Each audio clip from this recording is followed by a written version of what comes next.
will use fictional names for everyone involved since many of them are still alive, and some still hold official positions. Many are veterans or government officials. So out of respect, I will refrain from using real names and will also omit certain details that might reveal identities.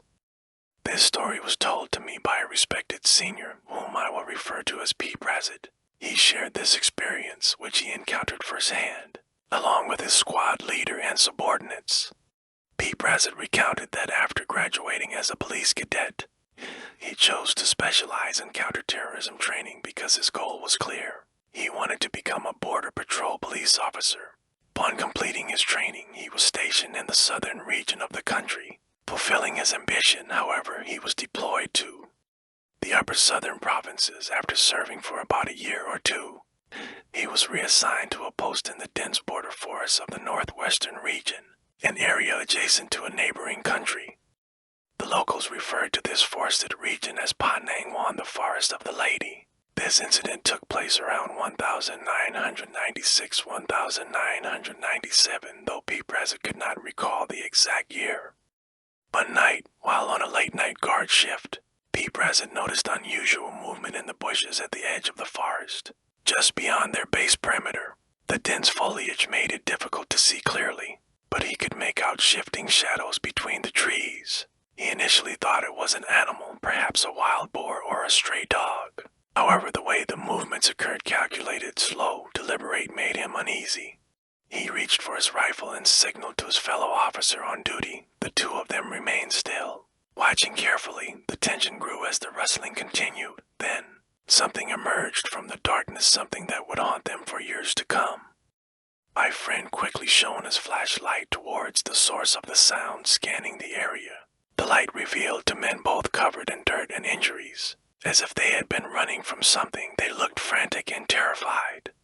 Seeing their state, my friend immediately approached to check on them and took them into custody, bringing them back to the base.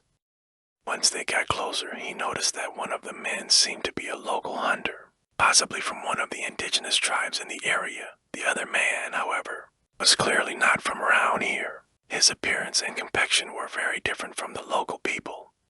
But what stood out most was their state of mind.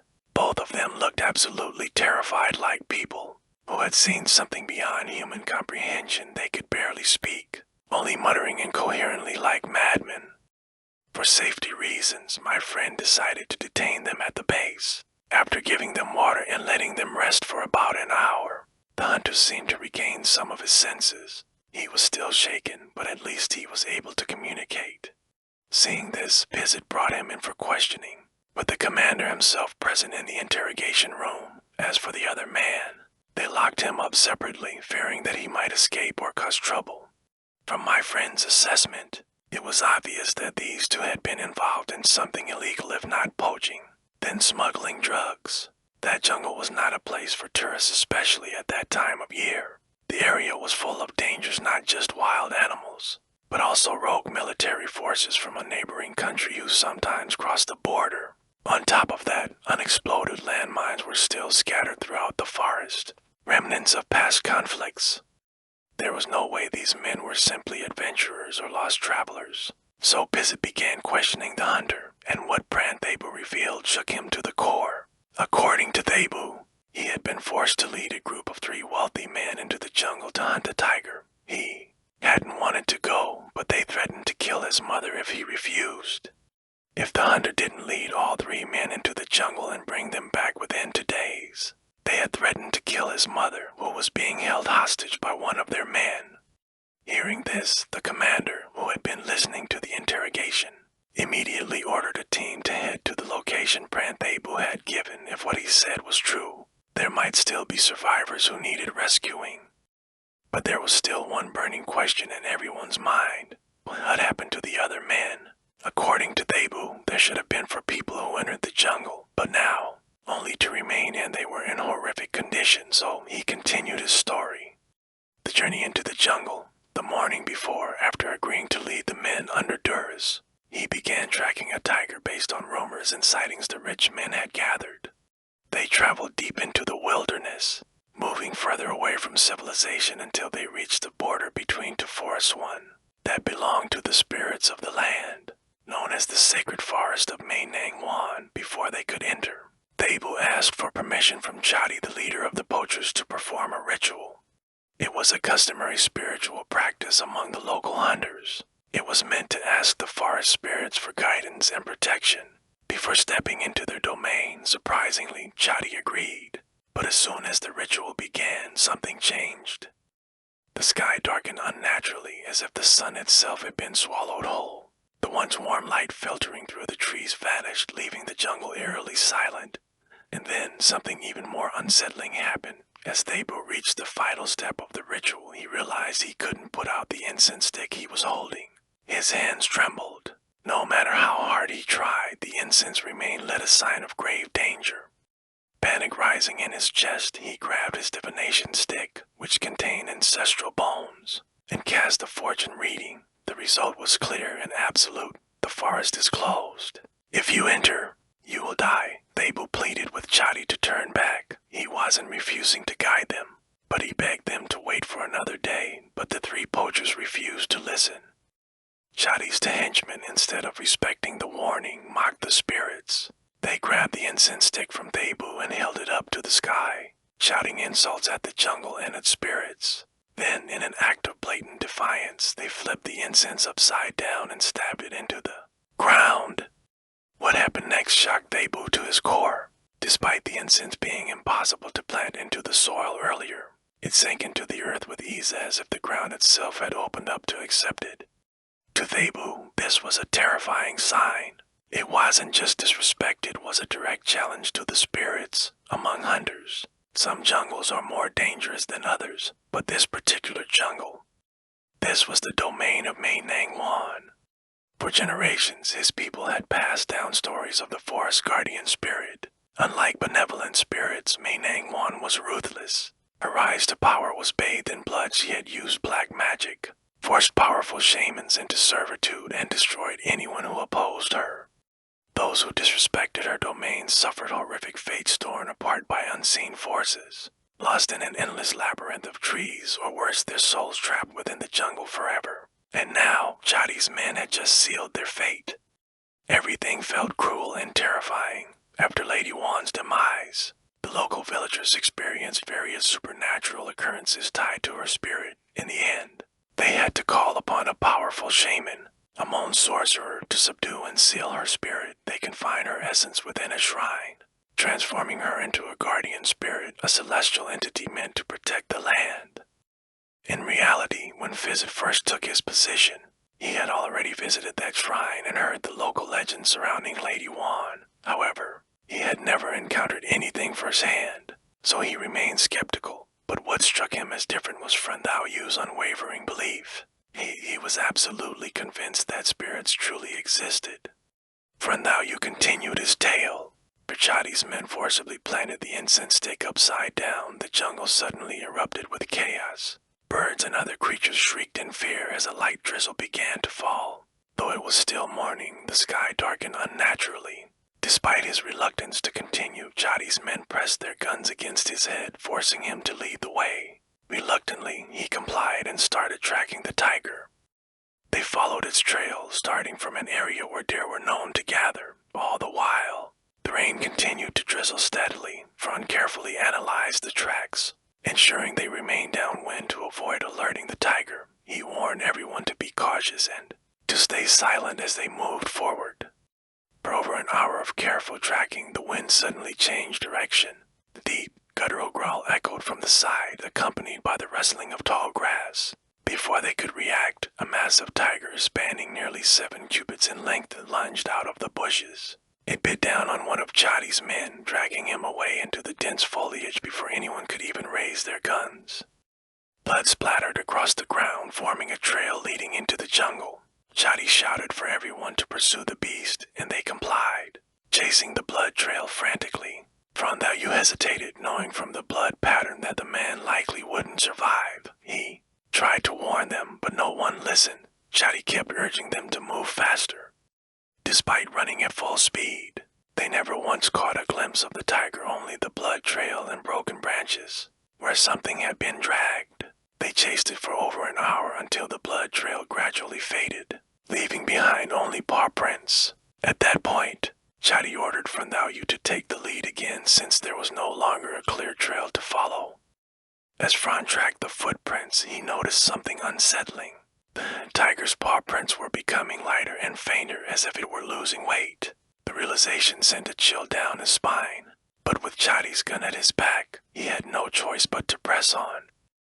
Eventually, they found themselves at a ridge. Fran immediately realized they had crossed into a neighboring country's territory, which was extremely dangerous not because of the tiger, but because of hidden landmines and armed patrols from unknown factions. He pleaded with Chadi to turn back and reconsider, but Chadi refused. He insisted they press on before nightfall.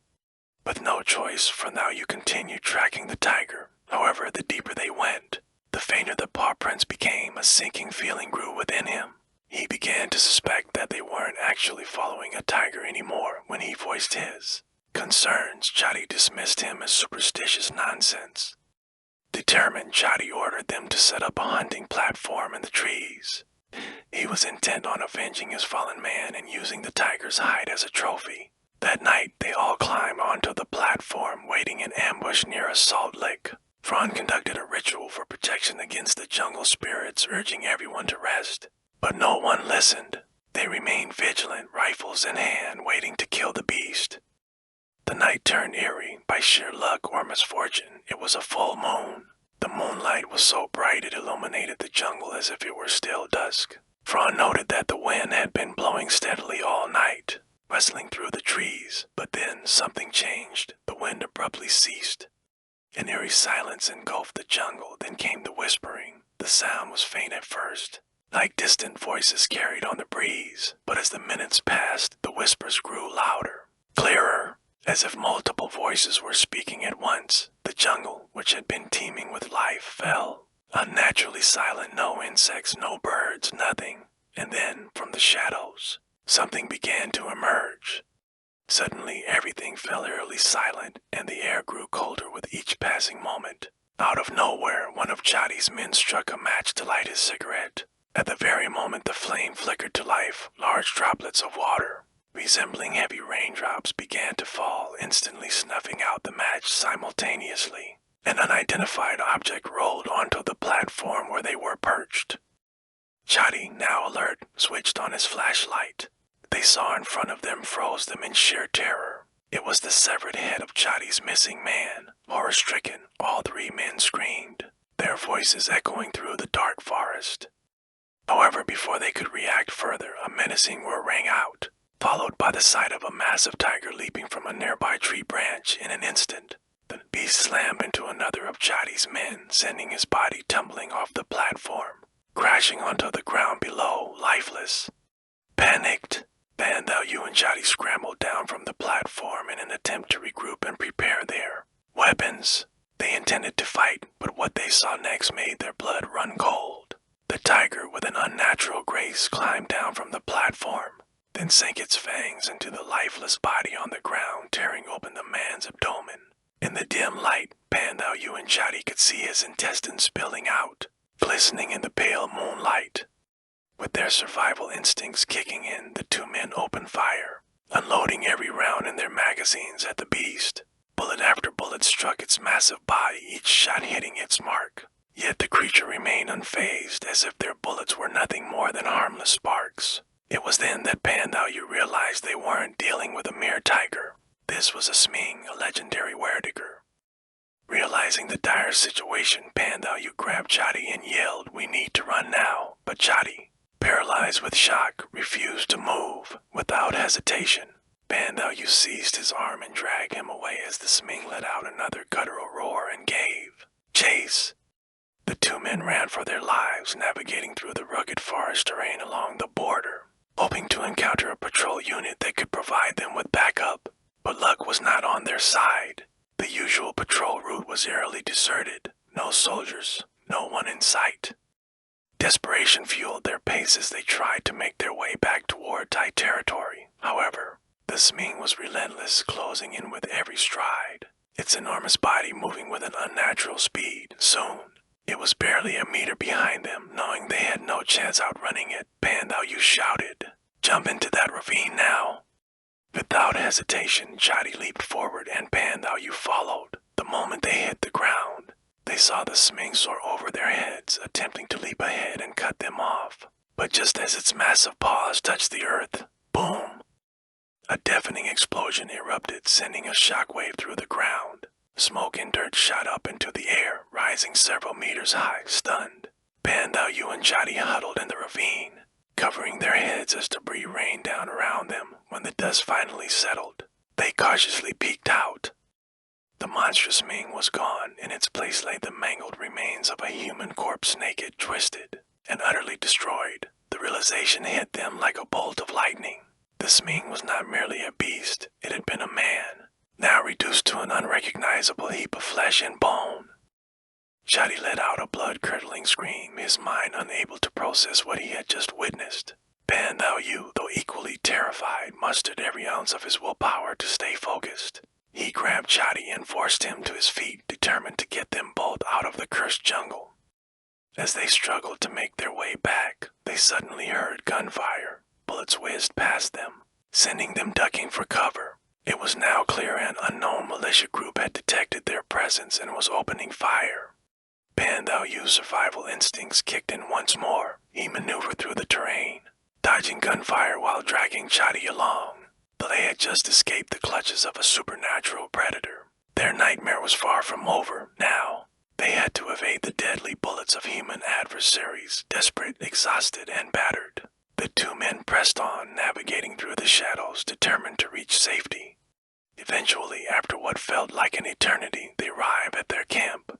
Just as they thought they could finally breathe, a chilling voice echoed through the air. It was the voice of an old woman, calling Pandau's name from just outside the camp's perimeter.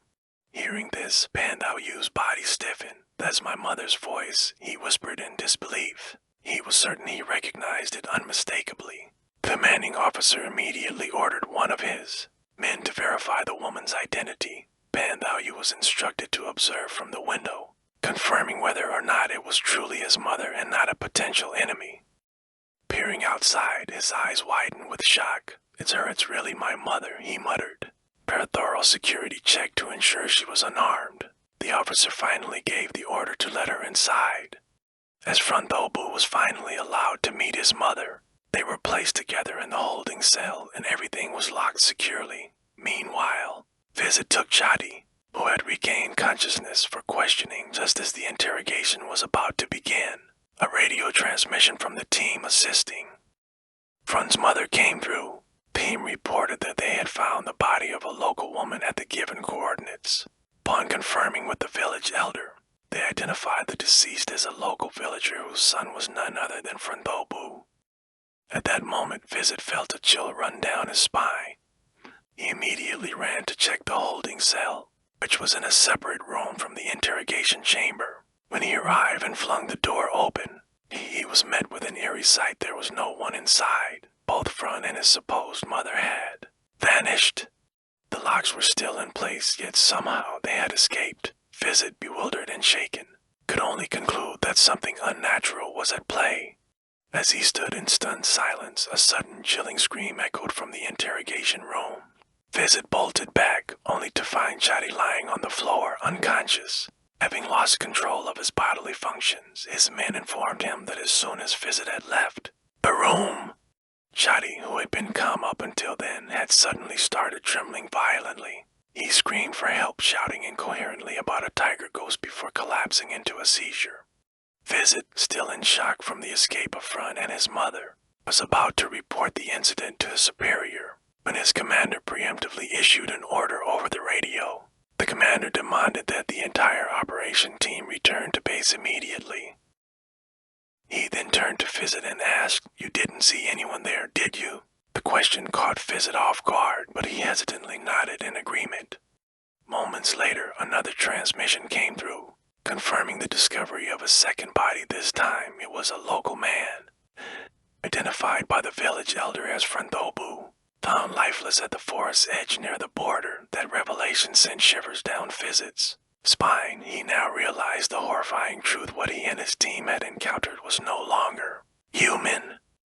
His commander quickly ordered all personnel to remain silent about the incident. They were to report only that an unidentified man had run out of the jungle in a delirious state, unable to communicate. Any mention of Frontobu or his mother was strictly forbidden. As for Chadi, he never recovered from the ordeal. He was declared mentally unstable and was committed to a psychiatric facility, where he remains to this day. His fate-left visit with one final chilling question: was everything Fran had told him about the jungle real, or had it all been an elaborate illusion, crafted by something far beyond human comprehension? Toei, was that creature just a natural tiger in the forest, or was it a seeming? We didn't find a tiger, boss, but we found a human corpse. Exactly. If it was just a dead body, but if it really was a seeming, wouldn't it have survived the explosion? Why didn't it make it? From what Bizet told me, I said. He spoke with the special ops team that checked Pranthabu's house, based on forensic evidence. It turns out Thabu had already been dead for over a day. Oh, so then, Toei responded. It's possible that the spirit of Pranthabu was the one telling Bizet all this. No wonder he was so confused. Was Thabu really there in the forest? Or had he already been dead since the moment he was shot, and no one even realized it? Exactly. I nodded. That's why Bizet kept saying he couldn't tell whether the Boo's story was real, whether he had actually entered the jungle, encountered the tiger, and survived, or if it was just a ghost playing tricks on him, leading him to check the house. Oh, so if that's the case, Toei said, then maybe Thabu had already been killed before the hunting trip even started. Both him and his mother. That means the rich man and his men went into the forest alone. Right, I confirmed. And the spirit of Pranthabu came back to bring the man to justice, punishing him with insanity while telling the entire story through a ghostly vision. That makes sense. Toei muttered, nodding. It was as if he was haunted by his own sins. But what about the rest of the bodies? What happened to the other two men? That's just it, I sighed. When they sent out a search team to find the missing men, they found nothing. Wait, so not just 2 people, but 3, right? Toei said. Because there was another man left to guard the mother. Yeah, I nodded. So all 3 of Chadi's men disappeared.